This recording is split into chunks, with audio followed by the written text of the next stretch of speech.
Welcome back to my channel RV maths academy. आज इस video में हम 10 का एक बहुत ही इंपॉर्टेंट टॉपिक पढ़ेंगे, अर्थमेटिक प्रोग्रेशन। पर अर्थमेटिक प्रोग्रेशन स्टार्ट करने से पहले ये जरूरी है कि क्योंकि प्रोग्रेशन बहुत तरीके के होते हैं, आपको मालूम हो कि प्रोग्रेशन क्या होता है। और प्रोग्रेशन समझने के लिए कुछ बेसिक टर्म्स का मालूम होना बहुत जरूरी है। और वो बेसिक टर्म्स क्या है, चलिए स्टार्ट करते हैं। सबसे पहले आता है पैटर्न। अगर कोई भी चीज बार बार एक पर्टिकुलर तरीके से फिक्स तरीके से रिपीट होती है तो हम कहते हैं भाई वो पैटर्न फॉलो कर रही है। जैसे कि आप देखते हैं कि आपकी घर में रंगोली अगर रखी जाती है तो रंगोली में क्या होता है, एक फिक्स पैटर्न फॉलो होता है। ऐसा नहीं है कि अभी आपने कुछ स्टार्ट किया है और थोड़ी देर बाद वो कुछ का कुछ बन गया। वो एक फिक्स पैटर्न ही फॉलो करेगा। इसी तरीके से पैटर्न जो होता है वो हमारे आसपास हर जगह मौजूद है। अगर आप स्टूडेंट हैं तो आप देखेंगे कि आपके रोल नंबर्स होते हैं 1 2 3 4। तो ये भी एक पैटर्न फॉलो कर रहा है कि भाई 1 के बाद 2 रोल नंबर आएगा, 2 के बाद 3 रोल नंबर आएगा। तो ऐसा नहीं कि पैटर्न केवल एक आपको बुक्स में मिलेगा, पैटर्न्स आपको अपनी डेली लाइफ में देखने को भी मिलता है।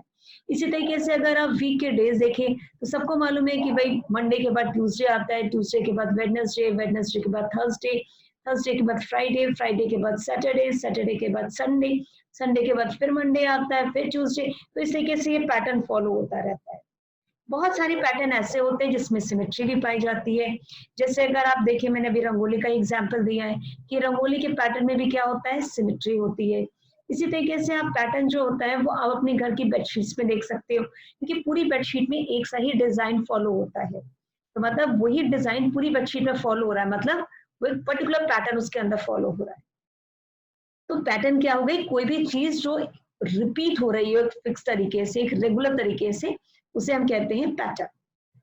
अब आता है कि पैटर्न हमारी डेली लाइफ में, जैसे मैंने अभी आपको एग्जांपल दिए रोल नंबर के, आपके डेज के। इसी तरीके से और भी एग्जांपल्स हैं। जैसे मुझे मालूम है आप सब समझ गए होंगे ये क्या चीज है। जी हाँ, ये और कुछ नहीं बल्कि क्या है, मधुमक्खी का छत्ता, जिसे हम बी हाइव कहते हैं। अगर आप इसे ध्यान से देखो तो इस पूरे छत्ते में एक पर्टिकुलर डिजाइन फॉलो हो रहा है। ठीक है, तो ये भी क्या है, एक पैटर्न फॉलो कर रहा है। अगर इसी तरीके से हम पाइनएप्पल के स्पाइरल्स को देखें तो आप ये देखिए, पाइनएप्पल के जो स्पाइरल्स हैं, ये जो स्पाइरल्स हैं ये भी एक पर्टिकुलर पैटर्न फॉलो कर रहे हैं। ये एक और देखिए, एक और इसकी पिक्चर है आपकी पाइनएप्पल की, इसमें भी आप आराम से देख सकते हैं। देखिए ये स्पाइरल है और ये किस तरीके से पैटर्न को फॉलो कर रहे हैं। इसी तरीके से जो कॉर्न है, जो कॉर्न आप देख रहे हो, इसके जो दाने हैं ये भी क्या है, एक फिक्स पैटर्न फॉलो कर रहे हैं। और किस चीज में आपको देखने को मिलता है, जी हाँ, हम फ्लावर के पेटल्स में, स्पेशली हम सनफ्लावर के पेटल में आप देखिए, इसमें क्या होता है कि जो इसकी पेटल्स होती हैं ये पर्टिकुलर पैटर्न फॉलो करती हैं। कैसे, तो ये आपको देखिए, ये सबसे पहले क्या होता है कि ये वाला फेज आता है, ठीक है, जो अंदर की तरफ आपको दिखाई दे रहा है। उसके बाद उसके बाहर का जो फेज होता है, नहीं, यहाँ से पत्तियां स्टार्ट होती हैं। फिर थर्ड फेज आता है, फिर इस तरीके से चौथा फेज आता है, फिर फिफ्थ फेज आता है। इस तरीके से ये पत्तियां जो होती हैं इसकी हमें नजर आती है। तो ये हमारे पैटर्न्स हो गए डेली लाइफ में। अब हम देखते हैं कि पैटर्न्स हमारी मैथ्स में कैसे फॉलो होते हैं, यानी कि नंबर्स में। अब आप ये देखिए पैटर्न, इसमें आपके पास ये क्या है, सीरीज दी हुई है नंबर्स की। ठीक है, यहाँ पर क्या होता है, जो पैटर्न का मतलब होता है कि जो नंबर्स होते हैं ना उनके बीच में कोई ना कोई रिलेशन आएगा। ठीक है, जैसे हम देखते हैं फर्स्ट हमारे पास दिया है 2 4 6 8। तो अब आप सब में देखिए, अगर मैं सब इसमें +2 ऐड कर दूं, 4 में भी +2 ऐड कर दूं, 6 में भी +2 ऐड कर दूं, तो मुझे मालूम है कि देखिए 2 में मैंने 2 ऐड करा तो मेरे पास 4 आ गया, 4 में 2 ऐड किया 6 आ गया, 6 में 2 ऐड किया 8 आ गया। अगर मैं 8 में अगर अब 2 ऐड कर दूं तो मुझे मालूम है भाई अब 10 आ जाएगा। उसमें 2 ऐड कर दूं अगर मैं, तो मुझे मालूम है कि भाई अब 12 आएगा। तो इस तरीके से मैं नंबर्स आगे के भी प्रेडिक्ट कर सकती हूँ। तो मुझे यहाँ पर देखने को मिल रहा है कि इसमें कॉमन रिलेशनशिप क्या है भाई, कि हर नंबर में अगर मैं प्री नंबर में 2 ऐड करती हूँ तो उसके बाद वाला नंबर मुझे मिल जाता है। अब इसी तरीके से इसमें आप देखिए सेकंड वाले में, इसमें देखिए नंबर डिक्रीज हो रहे हैं। कैसे हो रहे हैं, अगर 15 में से मैं 3 माइनस कर दूं तो मेरे पास 12 आ जाता है, 12 में से 3 माइनस करूं तो 9 आता है, 9 में से 3 माइनस करूं 6 आता है, 6 में से 3 माइनस करूं तो मैं 3 आता है। अगर मैं 3 में से भी 3 माइनस कर दूं तो मेरे पास 0 आ जाएगा, 0 में से मैं 3 माइनस कर दूं तो मुझे मालूम है -3 आ जाएगा। तो ये नंबर भी क्या है, एक रिलेशनशिप शो कर रहे हैं। इसी तरीके से अगर आप इसको देखो कि यहाँ पर क्या है, 2 है या 4 है या 8 है या 16 है, या आप देख रहे हो कि जो भी नंबर है वो अपने पहले वाले नंबर का डबल है, यानी 4 जो है वो 2 का डबल है।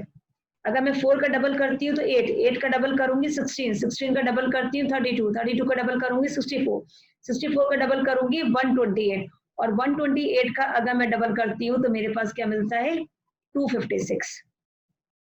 ठीक है, इसी तरीके से आप यहाँ देखो ये क्या शो कर रहे हैं, ये सब जो है नेचुरल नंबर्स के स्क्वायर है। 1 2 3 4 आप देख 5 ये सब नेचुरल नंबर है और इनके सबका स्क्वायर, तो यानी कि ये 1 स्क्वायर है, ये 2 स्क्वायर है, ये 3 स्क्वायर है, 4 स्क्वायर है, 5 स्क्वायर है, तो मुझे मालूम है इसके बाद क्या आएगा 6 स्क्वायर, फिर 7 स्क्वायर, इस तरीके से टर्म्स आती चली जाएगी। यानी नंबर में पैटर्न्स मतलब क्या होता है कि वो नंबर्स के बीच में कोई ना कोई रिलेशनशिप शो करते हैं। अब आता है सीक्वेंस। अभी आपको मैंने दिखाया कि नंबर्स जो होते हैं वो एक रिलेशनशिप शो कर रहे थे, तो ये जो होते हैं आपके पास जिस तरीके से नंबर अरेंज हैं, ये किसी रूल के अकॉर्डिंग अरेंज थे। मैंने बताया आपको कि किसी में +2 ऐड हो रहा था, किसी में 3 माइनस हो रहा था, तो ये सारे के सारे कोई ना कोई रूल फॉलो कर रहे थे। ठीक है, तो ये जो नंबर जो होते हैं, जो उनका अरेंजमेंट होता है कि भाई किसी भी अरेंजमेंट में ये नंबर लिखे हैं जो किसी फिक्स पैटर्न को फॉलो कर रहे हो, उसे हम क्या कहते हैं, उसे हम कहते हैं सीक्वेंस। ठीक है, तो यहाँ लिखा है the set of numbers should have a definite logical rule according to which they are arranged, it need not to be a mathematical formula. जरूरी नहीं है कि उनको निकालने के लिए हमारे पास कोई मैथमेटिकल फॉर्मूला हो, बट लॉजिकल होना चाहिए। जैसे अभी मैंने आपको बताया, अभी आप इसको देखोगे तो इसमें क्या है 2 3 5 7 11 13 17 19, जी हाँ आप इसको देख कर बता सकते हो ये क्या है, प्राइम नंबर्स हैं। तो आपको मालूम है अगर मैं इसके बाद का नंबर लिखूंगी तो मेरे पास क्या आ जाएगा 23 आ जाएगा। ठीक है, उसके बाद देखूंगी तो मेरे पास क्या आएगा 29 आ जाएगा। तो ये जो अरेंजमेंट हो गया इन नंबर्स का, ये अरेंजमेंट ही क्या हो गया, सीक्वेंस हो गया। तो अब आता है प्रोग्रेशन। अभी मैंने बताया कि सीक्वेंस अरेंजमेंट ऑफ नंबर, जिसमें जरूरी नहीं है कि आपके पास कोई फॉर्मूला निकल कर आए, ठीक है, बट वो कोई ना कोई रूल फॉलो कर रहे होंगे। लेकिन अगर आपके पास कोई पैटर्न ऐसा है जिसमें आप कोई रूल या कोई फॉर्मूला बना सकते हो उसकी nth टर्म के लिए, तो उस समय वो जो सीक्वेंस होता है वो क्या कहलाता है, प्रोग्रेशन। जैसे आपने देखा 2 4 6 8, मैं देख रही थी, मैंने आपको पहले ही बताया कि इसमें हर नंबर में क्या हो रहा है 2 ऐड हो रहा है। तो मुझे मालूम है कि सब आप ये देखिए, अगर मैं यहाँ पर करूं तो क्या हो गया, हर नंबर को मैं इसमें 2 ऐड करती जा रही हूँ। ये 2 2 4, 2 3 6, 2 4 8, आप ऐसे भी लिख सकते हैं उसको, देखिए 2 1 2, ये हो गया 2 into 2, ये हो गया आपका 2 into 3, ये हो गया आपका 2 into 4। आपको मालूम है अब इसके बाद का मुझे अगर नंबर लिखना होगा तो मैं क्या लिखूंगी 2 into 5, और 2 into 5 कितना होता है 10। ठीक है, यानी ये फर्स्ट नंबर था, ये सेकेंड नंबर, या थर्ड नंबर, या फोर्थ नंबर, फिफ्थ नंबर, मतलब जो उनकी पोजीशन थी उसको मैंने 2 से मल्टीप्लाई कर दिया। तो भाई जो नंबर nth प्लेस पे आ रहा होगा उसको भी मैं 2 से मल्टीप्लाई कर दूंगी तो क्या हो जाएगा 2n हो जाएगा। इसी तरीके से आपने देखा कि यहाँ पर 1 square 2 square 3 square 4 square 5 square, तो ये भाई ये फर्स्ट पोजीशन है, ये सेकेंड पोजीशन है, ये थर्ड पोजीशन है, ये फोर्थ पोजीशन है, और ये फिफ्थ पोजीशन है। तो भाई अगर मैं nth पोजीशन पे जाऊंगी तो इसका टर्म क्या हो जाएगा n स्क्वायर। तो यहाँ पर मैं क्या कर रही हूँ, nth टर्म के लिए एक फॉर्मूला भी बना पा रही हूँ। तो इस तरीके का जो सीक्वेंस होता है जिसमें कि हम कोई फॉर्मूला nth टर्म के लिए निकाल पाते हैं, वो सीक्वेंस जो होता है वो कहलाता है प्रोग्रेशन। अब आप देखो प्रोग्रेशन के बहुत सारे एग्जाम्पल हैं, बट मैं यहाँ कुछ पर्टिकुलर तरीके के एग्जाम्पल ले रही हूँ, तो बहुत ध्यान से देखिएगा। यहाँ पर क्या है कि एक पिगी बैंक में एक मदर ने अपनी बेटी के लिए इस पिगी बैंक में 100 रुपीज जो है वो डाल रखे हैं, और वो हर साल इसमें क्या करती है 50 रुपीज डालती है। तो देखते हैं जब फर्स्ट ईयर उसका मनी गया तो कितना हो गया, भाई स्टार्टिंग में मनी उसके पास था 100, अब 50 का नोट चला गया तब कितना हो गया 150। अब नेक्स्ट ईयर फिर 50 का नोट उसमें अगर और उसमें डाल दिया तो अब इस पिगी बैंक में कितना मनी हो गया है 200 हो गया है। अब फिर देखते हैं नेक्स्ट ईयर फिर 50 का नोट चला जाता है, फिर कितना बन गया 250 हो गया। अब फिर नेक्स्ट ईयर देखते हैं कितना हुआ, जी हाँ 50 का नोट और चला गया तो अब यहाँ आ गया 300। अब देखते हैं नेक्स्ट ईयर और 50 का नोट चला गया, इसका मतलब ये कितना हो गया 350 हो गया। तो आप यहाँ देख सकते हैं कि फर्स्ट ईयर कितना था 100 rupees, second year 150, third year 200, fourth year 250, fifth year 300, और सिक्स्थ ईयर कितना हो गया 350। अब यहाँ पर अगर आप देखो तो हर बार कितना हो रहा है 50 रुपीज जो है वो बढ़ते जा रहे हैं। हर बार 50, ये देखिए 50, यहाँ भी क्या हो गया 50 रुपीज बढ़े हैं, यहाँ भी कितना इंक्रीमेंट हुआ है 50 का। तो आप ये देखिए कि हर बार जो नंबर है उसमें एक फिक्स नंबर ऐड हो रहा है, हर बार एक फिक्स नंबर ऐड हो रहा है, ठीक है। तो एक चीज याद रखिएगा कि जो नंबर इस तरीके का पैटर्न फॉलो करते हैं ना, वो अर्थमेटिक प्रोग्रेशन कहलाता है, जिसमें कि हम कोई फिक्स नंबर हम ऐड करते हैं। वो फिक्स नंबर कुछ भी हो सकता है, पॉजिटिव भी हो सकता है, नेगेटिव भी हो सकता है, जीरो भी हो सकता है, कुछ भी हो सकता है। पर अगर हम किसी में फिक्स नंबर ऐड कर रहे हैं तो इस तरीके का जो पैटर्न होता है या प्रोग्रेशन जो मैं कहूंगी वो क्या है, हमारा अर्थमेटिक प्रोग्रेशन होता है। इसमें ये जो फर्स्ट होता है, जो नंबर होता है, ये कहलाती है फर्स्ट टर्म। और जो ये फिक्स नंबर होता है, ठीक है, यहाँ जो नंबर फिक्स नंबर है वो क्या है हमारा 50। ये 50 जो है फिक्स नंबर, ये फिक्स नंबर है, और इस फिक्स नंबर को हम क्या कहते हैं, कॉमन डिफरेंस। तो यहाँ पर मेरी फर्स्ट टर्म जो है इसको मैं ए से रिप्रेजेंट करूंगी, और फर्स्ट टर्म हो गई मेरी 100, और कॉमन डिफरेंस कितना है मेरा, जो फिक्स नंबर है वो है 50। चलिए एक दूसरा एग्जाम्पल देखते हैं। इसमें देखिए लैडर है, और लैडर के जो रंग से अगर आप देखो, पहले जो रंग है, रंग मतलब जो डंडा लगा है दोनों उसके बीच में, उसकी लेंथ कितनी है 45। अगर मैं दूसरे की देखूं 43, फिर कितना है 41, फिर देखिए 39, फिर 37, फिर 35, फिर 33। तो आप ये देख रहे हैं कि यहाँ पर जो रंग है ना, उसकी जो लेंथ है वो क्या हो रही है, कम हो रही है। पहले रंग की लेंथ कितनी थी 45 थी, फिर कितनी हो गई 43 हो गई, फिर 41 हो गई, फिर 39 हो गई, फिर 37, फिर 35 और फिर 33 हो गई। तो अब हर बार आप देखिए कि इसमें क्या हो रहा है कि 2 जो है वो नंबर डिक्रीज हो रहा है, यहाँ भी 2 कम हो रहा है, यहाँ भी 2 कम हो रहा है, यहाँ भी 2 कम हो रहा है, यहाँ भी 2 कम हो रहा है, यहाँ भी 2 कम हो रहा है। तो इसका मतलब इस बार मैं कितना फिक्स नंबर ऐड कर रही हूँ, -2, ठीक है। तो यहाँ पर जो मेरे पास जो फर्स्ट टर्म है मेरी, फर्स्ट टर्म जो है वो क्या है मेरी, वो है मेरी 45। आप देख रहे हो कि सब में फिक्स नंबर ही ऐड हो रहा है, और वो नंबर क्या है -2। तो यहाँ पर जो मेरे पास कॉमन डिफरेंस है, कॉमन डिफरेंस जो है उसको मैं रिप्रेजेंट करूंगी डी से, वो मेरा कितना हो गया -2। तो अभी आपने पिछले एग्जाम्पल में देखा था, वहां मेरा जो कॉमन डिफरेंस था वो पॉजिटिव था, पर चूंकि यहाँ पर मेरे पास जो आप देख रहे हो सीरीज जो है वो डिक्रीज हो रही है, इसका मतलब मेरा जो कॉमन डिफरेंस आएगा वो कैसा आएगा, माइनस का आएगा। हमेशा याद रखिए जब भी सीरीज डिक्रीज होती है अर्थमेटिक में, तो ये जो होता है ये -2, यानी कि जो कॉमन डिफरेंस आता है वो निगेटिव आता है। तो ये एक तरीके का प्रोग्रेशन है जिसमें सीरीज हमारी डिक्रीज हो रही है। अब आ जाइए तीसरा प्रोग्रेशन। इसमें देखिए ये ईंटों का ढेर है, इसमें कितनी ईंटें हैं, 3 ईंटें हैं। अब एक दूसरा देखिए, इसमें कितनी ईंटें हैं, 6 ईंटें हैं। अब एक तीसरा ईंट का मैं ढेर देखती हूँ, तो इसमें कितनी ईंटें हैं, 9 ईंटें हैं। इस वाले जो ईंट का जो ढेर है इसमें 12 ईंटें हैं, इसमें कितनी है 15 ईंटें हैं। तो अगर आप देखें कि यहाँ पर पहले कितनी ढेर में कितनी ईंटें थी, 3, फिर कितना है 6, फिर 9, फिर 12, फिर 15। तो आप देखिए सब में क्या है, एक फिक्स नंबर ऐड हो रहा है, सब में फिक्स नंबर ऐड हो रहा है, ठीक है। ये भी फिक्स नंबर ऐड हो गया, इसमें भी फिक्स नंबर ऐड हो गया। तो यहाँ पर जो मेरी फर्स्ट टर्म है, यहाँ मेरी जो फर्स्ट टर्म है जिसे मैं ए कहती हूँ, वो कितनी है मेरी 3। और जो मेरा फिक्स नंबर है, फिक्स नंबर या कह दीजिए कॉमन डिफरेंस, और कॉमन डिफरेंस मैंने आपको बताया है कि किससे रिप्रेजेंट करते हैं, डी से, वो कितना है मेरा +3। अब एक एग्जाम्पल देखते हैं कि मान लीजिए कार है और वो उसका जो स्पीड है वो यूनिफॉर्म है, मतलब वो इसका जो स्पीड है वो है 2 किलोमीटर पर आवर, मतलब 1 घंटे में वो 2 किलोमीटर चलती है। तो मान लीजिए आपके पास कार जो है वो स्टार्टिंग में यहाँ पर है, अब वो 1 घंटे बाद उसकी पोजीशन यहाँ आ गई, यानी कि उसने कितना डिस्टेंस ट्रेवल कर लिया है, 2 किलोमीटर का डिस्टेंस ट्रेवल कर लिया है, क्योंकि मैंने बताया उसका स्पीड कितना है, उसका स्पीड जो है वो है 2 किलोमीटर पर आवर, यानी कि 1 घंटे में 2 किलोमीटर डिस्टेंस ट्रेवल करती है। अब नेक्स्ट 1 घंटे में हमें देखना है कितना डिस्टेंस ट्रेवल कर लिया इसने, 4 किलोमीटर, ठीक है, क्योंकि स्पीड यूनिफॉर्म है उसकी।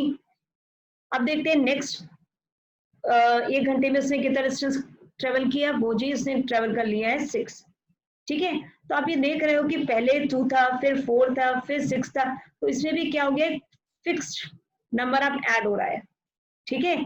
तो ये भी आप देखो, इसमें फर्स्ट टर्म क्या है हमारे पास, ये हो गई मेरे पास फर्स्ट टर्म जिसे ए कहते हैं 2, और जो कॉमन डिफरेंस है जिसे हम डी से डिनोट करते हैं वो हो गया मेरे पास +2। तो आप देख रहे हैं कि हर सीरीज में जितने भी आपने प्रोग्रेशन पढ़े हैं उन सब में क्या है, एक फिक्स नंबर जो है वो ऐड हो रहा है अपने पिछले वाले नंबर में। तो यानी कि जब हम किसी भी नंबर में एक फिक्स नंबर ऐड कर रहे हैं तो हमें उसके बाद वाला नंबर मिल रहा है। अब आपके सामने कुछ एग्जाम्पल्स दिए हुए हैं, वो है अरिथमेटिक प्रोग्रेशन।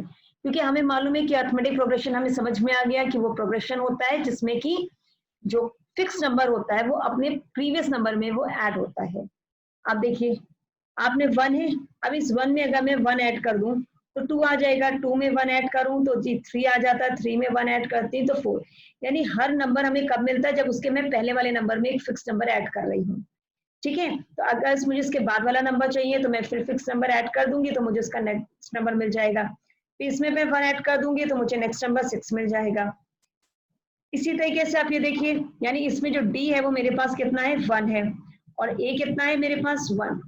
अब यहाँ पर देखिए, यहाँ पर आप देखो सीरीज डिक्रीज हो रही है, इसका मतलब डी जो है वो आपका निगेटिव है, यानी 100 है, 100 में कितना कम हो गया आपका, 30 कम हो गया है। इसी तरीके से यहाँ पर आपका कितना कम हुआ है, 30 कम हो गया। इसी तरीके से यहाँ पर कितना कम हुआ है, 30 कम हो गया है। यानी कि हमारे पास यहाँ पर जो फर्स्ट टर्म है वो है 100, और उसके बाद आप देख रहे हो कि सीरीज कम हो रही है, इसका मतलब जो मेरा डी है, मतलब सीरीज डिक्रीज उसमें ऑर्डर में, यानी नंबर डिक्रीज हो रहे हैं, यानी मेरा जो डी है वो क्या होगा, निगेटिव होगा, यानी -30। इसी तरीके से आप इसको देखो, इसमें आपने क्या किया, +1 कर दिया, -3 में +1 ऐड करोगे -2, -2 में +1 ऐड किया -1, -1 में +1 ऐड कर दिया तो 0, 0 में +1 ऐड करोगे तो जी 1 आ जाएगा, 1 में +1 ऐड करोगे तो 2 आ जाएगा। तो आप देख सकते हो कि यहाँ पर फर्स्ट टर्म -3 है, लेकिन सीरीज चूंकि नंबर 6 में इंक्रीज हो रहे हैं, इससे जो डी है यानी कॉमन डिफरेंस है वो पॉजिटिव आ रहा है, यानी कि 1 आ रहा है। अब आप देखिए इस सीरीज में पहला नंबर भी 3 है, दूसरा नंबर भी, तीसरा नंबर भी, चौथा नंबर भी, सारे नंबर्स जो है वो क्या है, एक जैसे हैं। इसका मतलब इसमें जो कुछ भी ऐड नहीं हो रहा, सब में 0, यानी कुछ भी ऐड नहीं हो रहा है। तो यहाँ मेरे पास ए जो है 0 है, और डी जो है वो मेरे पास, वो भी मेरे ए जो है मेरे पास 3 है, और जो डी है वो मेरे पास 0 है। तो आपने यहाँ पर देखा डी की वैल्यू पॉजिटिव थी, डी की वैल्यू निगेटिव है, और डी की वैल्यू 0। इसका मतलब है कि हमारे पास जो कॉमन डिफरेंस होता है वो पॉजिटिव भी हो सकता है, पॉजिटिव भी हो सकता है, निगेटिव भी हो सकता है, और 0 भी हो सकता है। तो अरिथमेटिक प्रोग्रेशन क्या होता है, अब आपको अच्छे से समझ में आ जाएगा। कि an arithmetic progression is a list of number in which each term is obtained by adding a fixed number to the preceding term except the first term, and this fixed number is called the common difference of the AP, and it can be positive, negative or 0। तो ये सारी चीज आपको बहुत अच्छे समझ में आ गई कि अगर किसी प्रोग्रेशन में उसके पहले वाले नंबर में अगर कोई फिक्स नंबर ऐड करते हैं तो उसके बाद वाला नंबर हमें मिलता है, तो ऐसा प्रोग्रेशन जो होता है वो कहलाता है अरिथमेटिक प्रोग्रेशन। अब आता है finite and infinite arithmetic progression. अगर मैं आपसे कहती हूँ कि भाई मेरे पास अरिथमेटिक प्रोग्रेशन है, उसमें आप जो प्रोग्रेशन है उसमें 10 से जो कम इवन नंबर्स हैं वो आपको लिखने हैं। वो कितने हो गए, 2, 4, 6, 8।